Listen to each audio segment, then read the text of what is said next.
sizlardan ruxsatnomani olib, doimiy iste'mol qilgan yaqqan gaz uchun pulni to'lab foydalanib keladi. Bu ko'zbo'yamachilikmi bu? Nima kerak bu narsani olishimda? Tadbirkor ham metrologiyani bergan guvohnoma xulosasini ishonib ish qilgan. Toza tabiiy gaz yetkazib berishingiz kerak.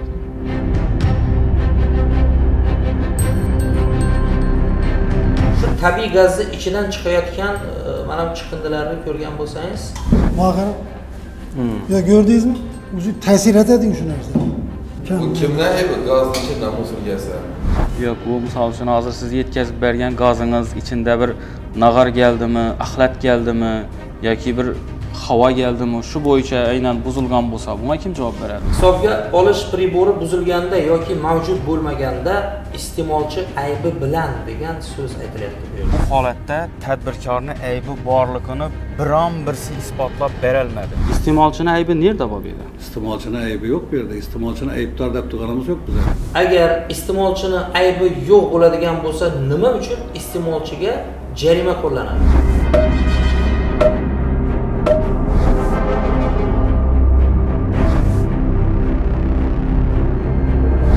Filtrni tozalaganda ikkala filtrdan ham shunchalik chiqindi chiqdi bundan. Agar siz tabiiy gazni toza, sifatli qilib yetkazib bermasangiz, gaz hisoblagichi buzilishi tabiiymi? Gaz hisoblagichni o'z boshimchalik bilan buzib yechib olmagan. Soz holatda yoki nosoz holatda ishlab turganligi to'g'risida gumon to'g'ridan bo'lsa, gumonlandik deyapsiz. Nima uchun gumonlanyapsiz? Chunki siz o'zingiz bilyapsiz toza bo'lmagan gazni berayotganligingizni.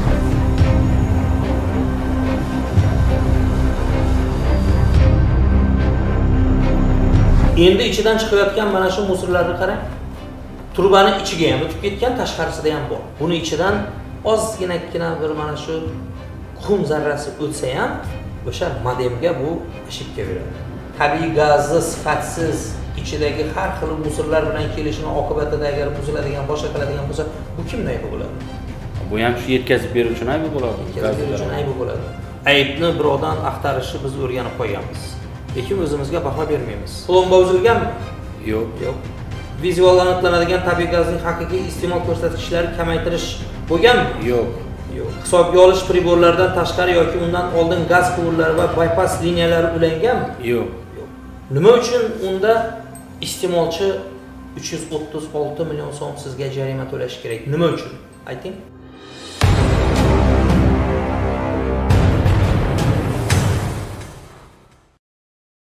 Aziz yurtdoshlar, Urganch Shopping Centerda yangilik.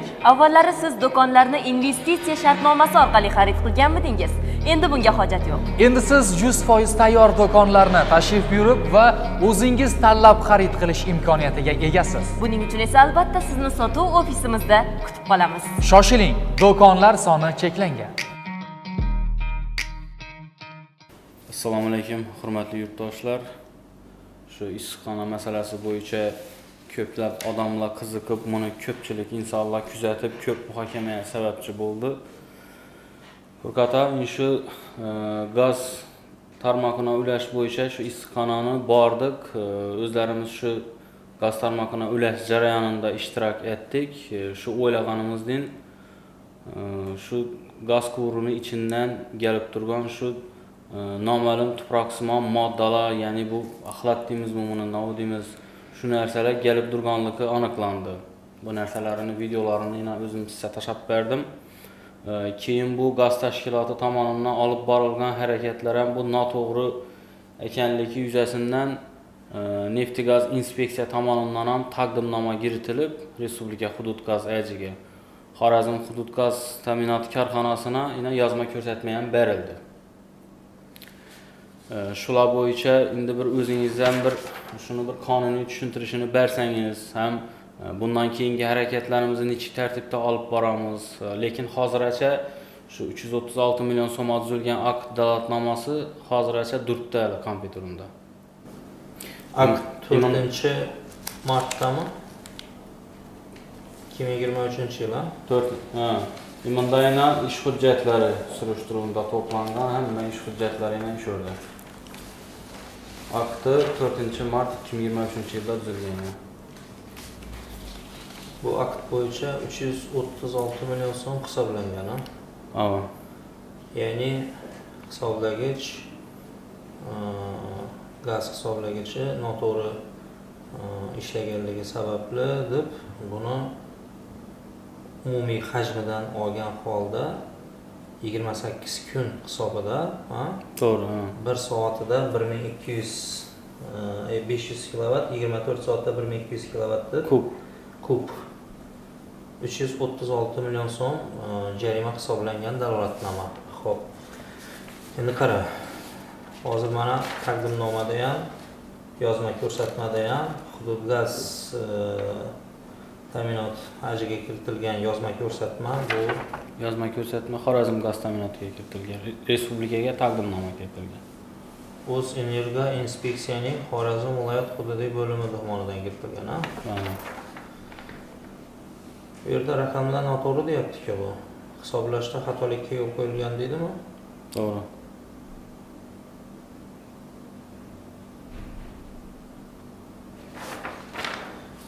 Tak, endi barchaga assalomu alaykum, hurmatli yurtdoshlar. Ushbu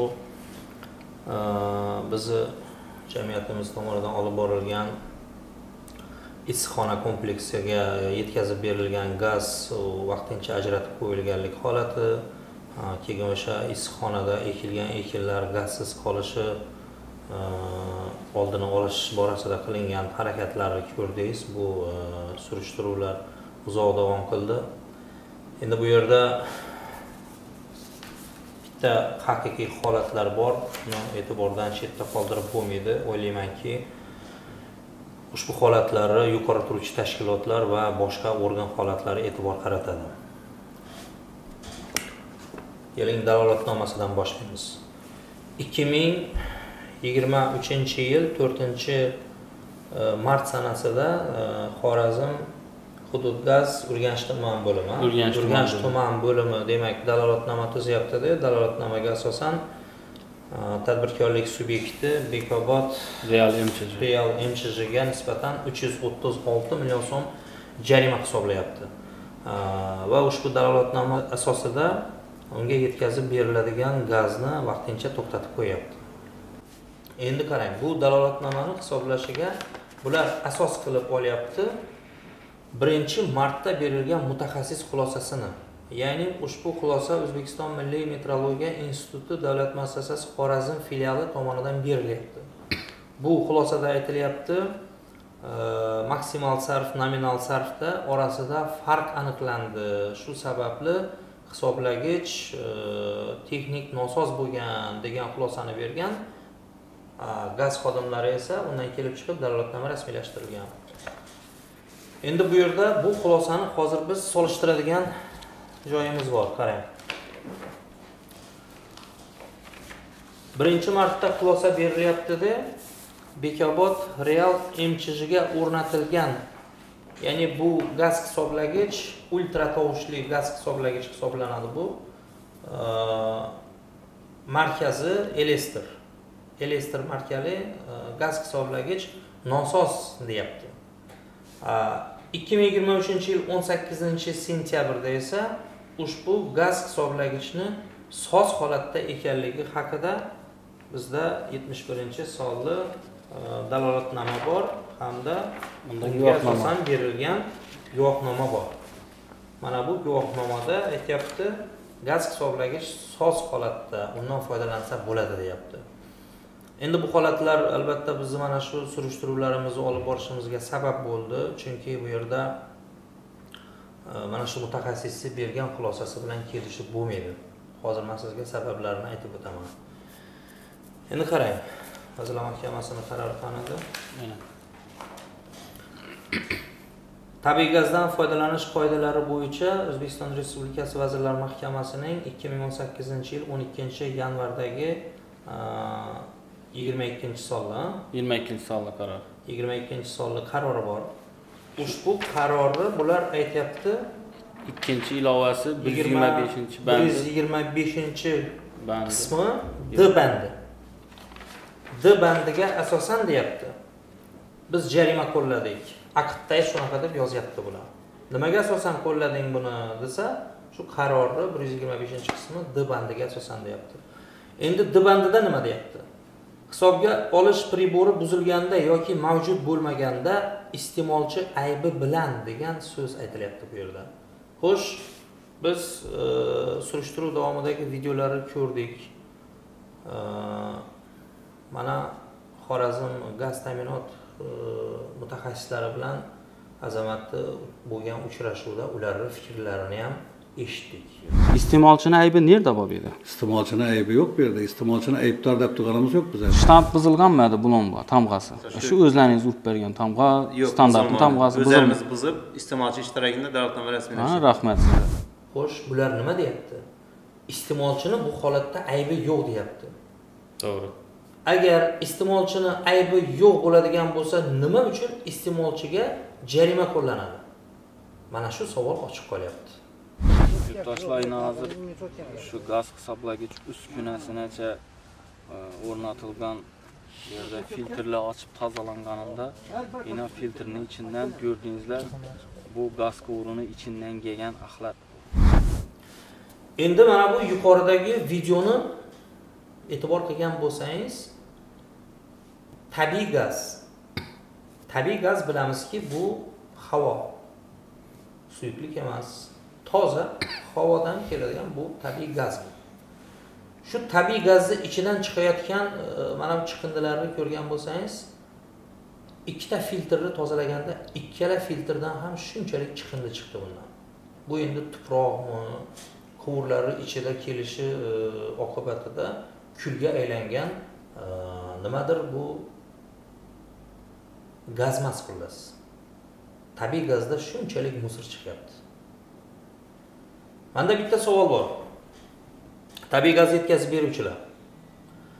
Agar siz tabiiy gazni toza, sifatli qilib yetkazib bermasangiz, iste'molchini gaz hisoblagichi buzilishi tabiiymi? Tabiiy. Qarorda aytilyapti, iste'molchini aybi bilan bo'lsagina san uni obyomidan kelib chiqib hisoblaysan, deyapti. Xo'sh, mazkur holatda iste'molchini aybi bormi?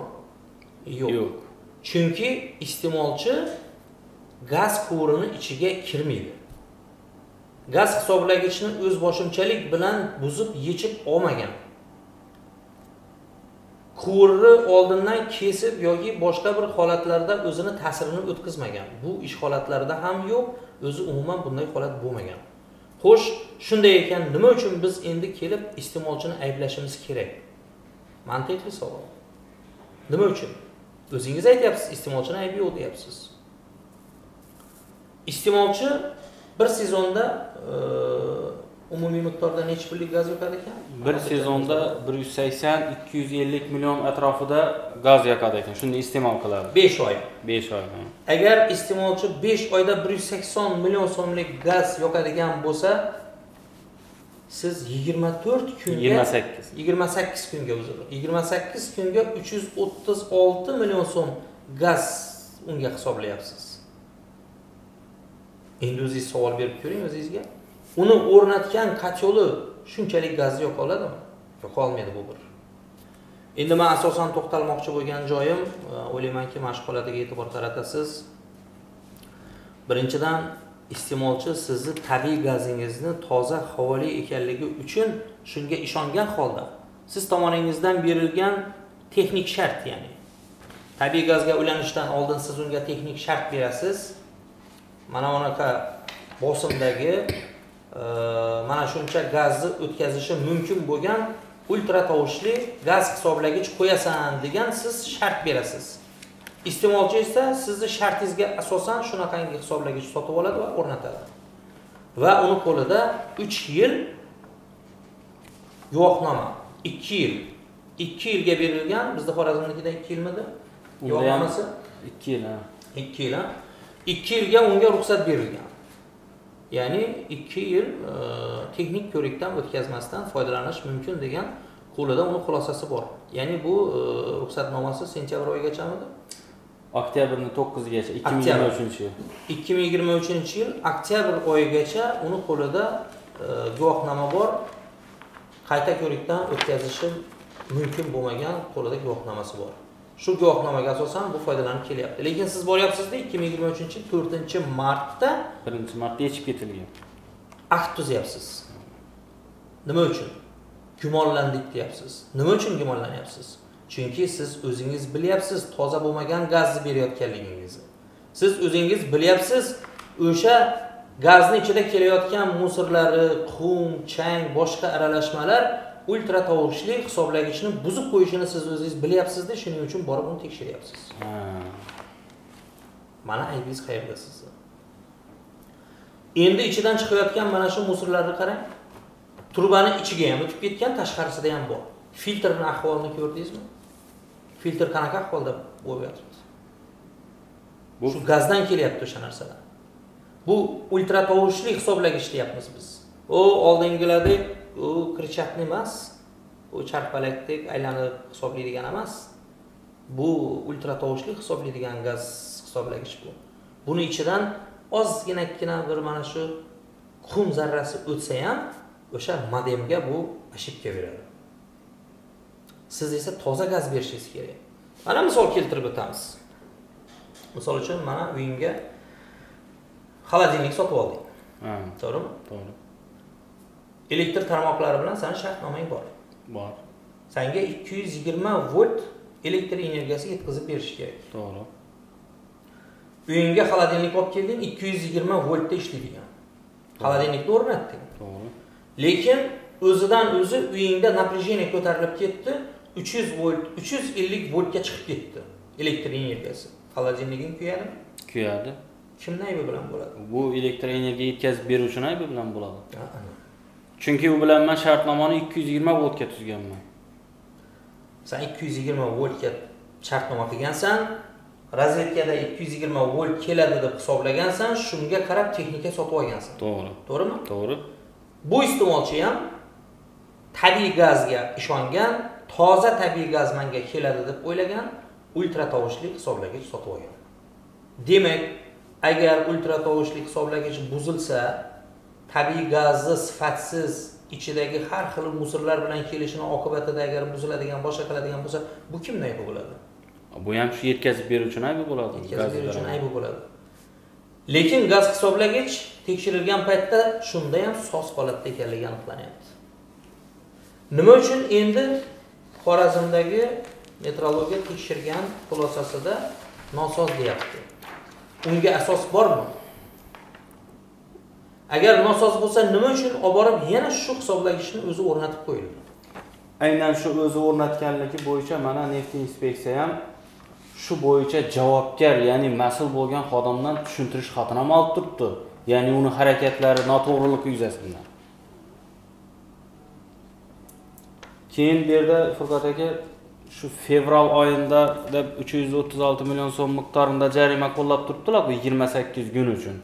Aslida u shu gaz hisoblagich uskunasi pokazaniyasi bo'yicha ham to'g'ri ishlagan. 55581 kub ishlagan. U iste'mol qilgan gazni tadbirkor aynan shu kubdan kelib chiqib to'lovini ham qilib qo'yibdi. 55581 bu yerdan prelimit qilib 69 million 813 ming so'm qilib hisoblangan. 336 million qayerdan kelib chiqyapti unda? Xuddi shu holatini o'rganib neft inspeksiya yozma ko'rsatma viloyat gazi, respublika gazi taqdimnoma chiqarib turibdi. Xato qilgansizlar bunda. Qayta hisoblab 10 kun muddat ichida menga ma'lumot berasan deb. Yana Pakazaniya bo'yicha 55581 kub ishlagan fevral oyida. Keyin yana bir e'tibor qaratadigan joyimiz bor, Furqat aka. Go'z standart metrologiya bergan xulosasini qaraydigan bo'lsak, bu yerda o'zini go'z bo'yicha tekshiruv metodikasi bor. Shu metodikaga tayanib 3 xil bosqichda tekshiriladi ekan, maksimal, nominal, minimalında. Shu minimalında o'zi plus minus 2% gacha ruxsat berilgan bo'lsa, bu yerda 3 ko'rsatkich chiqqan, ya'ni 1.3 plus minus o'zgarish bilan chiqqan. Endi tadbirkorni issiqxonasini biza ko'zdan kechirganimizda, u yerda minimal sarf xarajat qilib iste'mol qiladigan uskunani o'zi yo'q. Yo'q bunday vach. Yo'q, aslida biz buni tekshirish qoidasi bor-da, mana laboratoriya. Shu mana ularni ham go'z metodika hujjatlarini ham to'plaganman. GOST bo'yicha milliy metrologiyani o'zi tekshirish tartibi bor. Misol uchun issiqxonaga kelyapti sredniy gazmi? Sredniy yoki visokiy deymiz. Necha kilo gaz kelyapti unga? Bu hisoblagichning o'zini GOST bo'yicha normasi bor. Necha kilo gaz o'tkazib oladi u 1 soatda. Bu tekshirgan paytda ham minimal, nominal aniqlaydigan bo'lsa, necha kilo gaz bilan tekshirdi hisoblagichi. Bu qanday tartibda tekshirdi? Bu GOST bo'yicha tekshiradigan bo'lsa, birinchidan hali buni laboratoriyasini o'zi talabga javob beradimi, yo'qmi? Bu holatlarni o'zini o'rganish kerak. Talabga javob bermaydi ekan ular. Inspeksiya mana shu holatlarga ham e'tibor qaratish kerak. Agar biz ifloslangan gaz beradigan bo'lsak, o'ylaymanki, bu ketishda butun iste'molchilarni biz gaz hisoblagichlarini ham ishdan chiqarib qo'yamiz, ularning kotyollarini ham ishdan chiqarib qo'yamiz biz. Chunki gazni ichidan kelayotgan narsani qarang. Bu hali 2 oyda yig'ilgan narsa ekan. 2 oyda tadbirkor aytayapti, har 1 oydan uzoqi bilan 2 oydan o'tirmang, buni biz o'z vaqtida tozalab boramiz, shuni o'zlarimiz ko'rib, tozalab yana joyiga qo'yib qo'yamiz. Buni zaxdan necha vaqtdan tozalaysizlar? Oyda 1 marta, 2 marta tozalaymiz. Oyda 1 marta, 2 marta. Endi gazchilar aytishi mumkin-da, bu bizga aloqasi yo'q, boshqa u qayerdan kelib chiqadi aslida. Misol uchun qayerdadir remont bo'ladi, kesiladi, quvur bir. Quvur bu hamma joyda aylanib yuradi. Misol uchun shu to Buxorodan kelyaptimi? Bitta quvur ichida qayerdadir kesgan bo'lsa, shu yuraveradi. Mahallani gaziga kiradi, aholinikiga o'tadi. Shundan misol uchun sredniy davleniyadagilar mana bu yuridik shaxslar, sanoat, boshqa shularga o'tib yuraveradi. Qayerdadir agar kesib, remont qilib, boshqa qilgan bo'lsa, ichiga agar musor tushirgan bo'lsa, bu ularning aybi. O'zlarining aybi. Ular gazni tozalab, toza ichida biron bir zarrachasi yo'q gazni aslida berish kerak edi. Endi siz shunaqa gaz bera olmadingizmi? Demak, iste'molchiga sani hisoblagiching noto'g'ri hisoblagan, nominal, minimalni hisoblamagan deyishingizni o'zi bu noto'g'ridir. Mana yana misol keltirib o'tamiz. Misol uchun avtosalondan avtotransport vositasini sotib oldingiz. Bitta mashina oldingiz. Shu mashinani sizga aytdi, 92 benzin qo'yasan dedi. Moyini 7000 kilometrda moyini almashtirib turasan. Ofitsialniy dilerda. Keyin shu bizni dedi, o'sha ofitsialniy avtosalonimizga kelasan, 6 oydan bir ko'rikdan o'tkazib turasan dedi. To'g'rimi? To'g'ri. Shu aytgan qoidamiz bo'yicha yursang, senga yoki 100.000 kilometr garantiya yoki bo'lmasa 3 yil garantiya beramiz dedi. Endi siz oldingiz mashinani, yuribsiz, 100.000 kilometr ham yurmadingiz, 3 yil ham minmadingiz, 92 benzin qo'ydingiz, moyini sifatlisini vaqtida almashtirdingiz, o'zlarida 6 oydagi ko'rikda o'tib turdingiz, mashinangiz 1 yilga bormay buzilib qoldi. Kim javob beradi? Kim javob beradi? Bunga shu mashinani yetkazib bergan shu odamlar javob beradi. Zavod javob. Zavod javob beradi. Chunki uni qo'lida garantiyni taloni bor.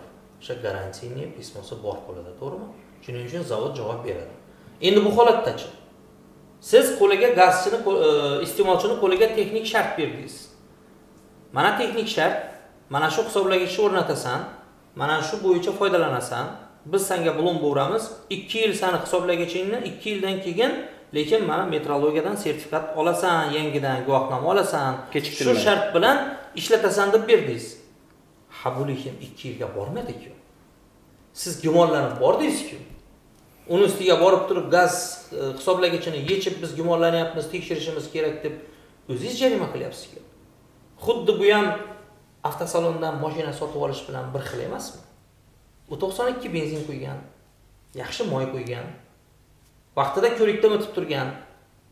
Lekin sizni bergan garantiya muddatingiz yetib kelmasdan oldin buzildi deyapsiz. Xo'sh, bunga aybdor kim endi?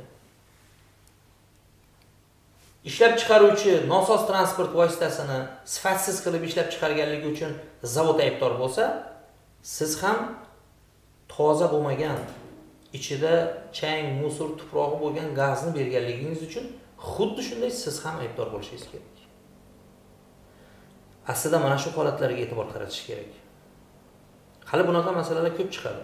Bu hammasi bizni be'tiborligimiz, befarqligimiz. aybni birovdan axtarishni biz o'rganib qo'yganmiz. Lekin o'zimizga baho bermaymiz. Misol uchun yuqorida aytganimdek, elektr energiya 220 beraman dedingmi? Bo'ldi, 300 berding, uni texnikasi kuydimi? Bo'ldi, yetkazib beruvchi javobgar. Chunki u 300 berishi mumkin emas edi. Nimaga напряжение o'ynab ketdi? Transformator kuydi yoki boshqa bo'ldi, kushayish bo'lib ketdi, uyda texnikasi kuyib qoldi. Bu elektr energiyani yetkazib berish oqibatida zarar yetkaziladi. Chunki unga pul to'layapti, uni har bir kilovatiga belgilangan kilovatiga pul to'layapti. Gazda ham xuddi shunaqa. 1000 so'mdan bir kub gaz yetkazib berayotgan bo'lsangiz, toza emas, sifatsiz gaz bo'ldimi? Demak, uni kotyoli ham sizni gazingizni sifati pastligi uchun kerakligidan ortiq miqdorda sarf qilishi ham mumkin. Bunga ham aslida yetkazib beruvchi sababchi bo'lishi kerak. Mana shu holatlari bormi? Shuning uchun o'ylaymanki, yuqori tashkilotlar mana shu holatlarga e'tibor qaratishi kerak birinchi navbatda. Iste'molchilarni ayblashdan oldin men hamma iste'molchini ham oppoq demayman. Bor iste'molchilarning oralarida o'zboshimchalik bilan, noqonuniylik bilan ulanadiganlari ham bor. Ular albatta ularniki xato. Lekin hamma qoidaga rioya qilib, texnik shartda belgilanganidek hisoblagichini ham ko'rikdan o'tkazib, ruxsatlari bo'lib turib, endi aybdor bo'lishi bu noto'g'ri narsa. Chunki Vazirlar Mahkamasining qarorini o'zida ham aytayapti.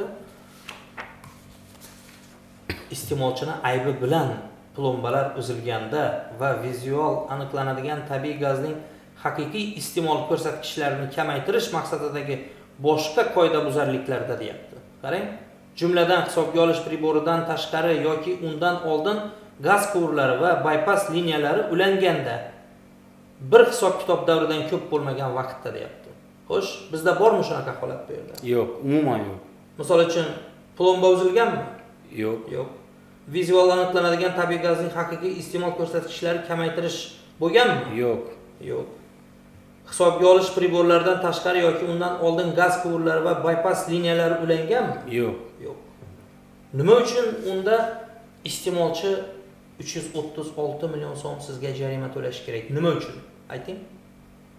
Uni hisob-kitobi bor. U hisoblayapti. Bir yilda 180 millionlik gaz yoqaman. 180 million so'mlik gazni ishlatishim natijasida deylik 500 million so'mlik pomidor olaman. To'g'rimi? Uni 100 millionini urug'ga ishlataman, yana 100 millionini mineral o'g'itga ishlataman. Yana 100 millionini ishchilarga oylik xarajat qilib beraman. Shunda menga 50 million so'm yoki 100 million so'm foyda qoladi degan o'zini rejasi bilan ish qilyapti u. Agar siz unga 336 million ortiqcha xarajat ortib qo'ysangiz, u keyin nima qiladi? Pomidorni bozorga olib chiqib 20 ming so'm emas, 50 ming so'mdan sotishiga to'g'ri keladi. Xo'sh, bunda buni zarari kimga keladi? Aylanib yana shu gaz yetkazib berayotganga va boshqa xalq vakillariga keladi. Sababi siz o'zingiz ham pomidor sotib olasiz, boshqalar ham sotib oladi. Ko'rdingmi? Masalani har doim ikki tarafi bo'ladi. Agar bir tarafdan kimnidir biz jarima qilamizmi, ikkinchi tarafdan bilingki, aylanib o'zingizga keladi. Siz mana shu holatda menimcha adashgansiz. Ana bu xulosangizni birinchidan tekshiradigan laboratoriya bu GOZ talablari bo'yicha ko'rish kerak. O'sha necha davleniyada tekshirdi, qanday holatda tekshirdi, uni GOZda bir qator qoidalari bor. Uni ko'rish kerak bir. Ikkinchidan Vazirlar Mahkamasining qarorini 125-qismi D bandini bilan iste'molchini ayblashdan oldin iste'molchini aybi bormi, yo'qmi degan savollarni o'rtaga tashlash kerak edi. Mana shu holatlarni oqibatida iste'molchi necha kun gazsiz qolib ketdi? Iste'molchi katta zarar ko'rdi. Hozir bu yerda sovuq tushib ketgan vaqtida u gününe 8 milyondan 10 milyonacha bo'lgan miqdorda so'm rasxod qilib, saralka yoqib o'tirdi. Uni gaz yetkazib berishi sentyabrmikan, oktyabrmi shartnomasida? Endi oktyabrdan ulanadi ekan o'zi ko'pchilik. Oktyabrdan. Oktyabrda bo'ladigan bo'lsak, bu oktyabrning nechinchi sanasida ulashdi gazni? U oktyabr emas, noyabrda ulashdi. Hali yaqinda uladi. Noyabrda ulandi. Noyabrda uladi. Demak, bir oy deylik, misol uchun, bir oy iste'molchi solyarka yoqdi. Endi ham bir oy to'liq yoqmagan, lekin sovuq tushgan kuni yoqib keldi. 10 million so'mlik solyarka yoqdim dedi kunini. Kuniga, bir kuniga 10 million so'mlik solyarka yoqdi. Hali bu masalasini ham biz o'rganamiz, iste'molchini, uni ham faktlari bilan albatta. Bir kunda necha pul xarajat qildi? Chunki iste'molchi sizni gazingizga ishonib hisob-kitob qilgan va qancha zarar ko'rdi. Aslida mana shu iste'molchiga yetkazilgan zararni tabiiy gaz yetkazib beruvchi to'lashi kerak bu holatda. Xuddi elektr energiyasi noto'g'ri berilib, texnikasi kuygandek yoki ishlab chiqaruvchi zavod transport vositasini 3 yil xizmat qiladi deb 3 yil xizmat qila olmaganidek, siz ham xuddi shunaqa zararni to'lab berishingiz kerak bo'ladi. Bu holatda men ish hujjatlarini va bo'lgan holatlarini kuzatib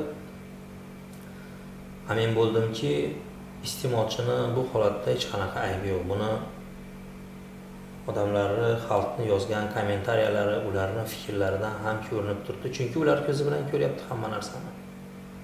Endi mana eng bir e'tiboringizni tortadigan tarafi mana shu 2 oyda gazni ichidan chiqqan musorni hisoblang. Hali bu gazni tortib olmagandagi musori bu. To'g'rimi? To'g'ri. Gazni tortib olib boshlagandan keyin yana ko'p keladi. Chunki bu faqatgina gazi oldi yopilib turib, filtrni o'sha kelib urilib turgan musori bu ichidagi. Hali gaz ishlatilgandan keyin ham agar xohlasangiz biz boshqa bir iste'molchilarni ham filtrlarini tekshirib, gazning ichidan kelayotgan o'sha musorlarni birma-bir ko'rsatib berishimiz mumkin. Shuning uchun o'ylaymanki, bu holatlarga adolatan baho berasiz va bunday holatlar kelgusida kelib chiqmasligi yurtimiz aholisi, iste'molchilar ularni qonunlarimizga, hujjatlarimizga bo'lgan ishonchini so'ndirmaslik uchun shunday ishlarga qaytib xatolarga yo'l qo'ymaysiz degan umiddaman. Endi bu dalolatnoma masalasiga keladigan bo'lsak, agar o'zingiz vijdonan harakat qilsangiz, o'ylaymanki, siz mana hozir sudga bergan ekansiz, dalolatnoma masalasini uni yo suddan qaytarib olasiz, vijdonan harakat qilsangiz, yoki bo'lmasa barcha gapni ro'y-rost aytib berasiz. Biz bu dalolatnoma, jarima masalasini sudda va boshqa organlarda o'rganishini davom qilamiz va sizga yetkazmoqchi bo'lganlarimiz mana shular edi. Xulosa qilish yuqori tashkilotlardan, gaz yetkazib beruvchilardan va xalqimizdan. E'tiboringiz uchun rahmat. Keyingi qismlarni kutib qolasiz.